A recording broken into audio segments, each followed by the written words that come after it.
one of those thick-set Burmans whom I always associated with Fu-Manchu's activities. He lay quite flat, face downward, but the back of his head was a shapeless, blood-dotted mass, and a heavy stock-whip, the butt end ghastly because of the blood and hair which clung to it, lay beside him.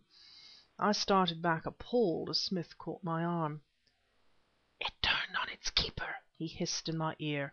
"I wounded it twice from below, and you severed one arm. In its insensate fury, its unreasoning malignity, it turned, and there lies its second victim.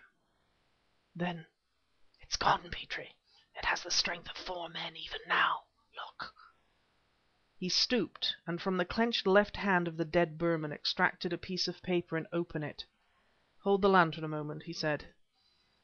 "As I expected. A leaf of Burke's notebook. It worked by scent." He turned to me with an odd expression in his gray eyes. "I wonder what piece of my personal property Fu Manchu has pilfered," he said, "in order to enable it to sleuth me."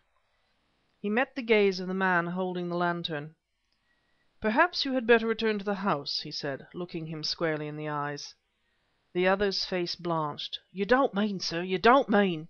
"Brace up," said Smith, laying his hand upon his shoulder. "Remember, he chose to play with fire." One wild look the man cast from Smith to me, then went off, staggering toward the farm. "Smith," I began. He turned to me with an impatient gesture. "Weymouth has driven into Upminster," he snapped, "and the whole district will be scoured before morning. They probably motored here, but the sounds of the shots will have enabled whoever was in the car to make good his escape. And, exhausted from loss of blood, its capture is only a matter of time, Petrie." Chapter 16. Recording by Elaine Tweddle, Stirling, Ontario.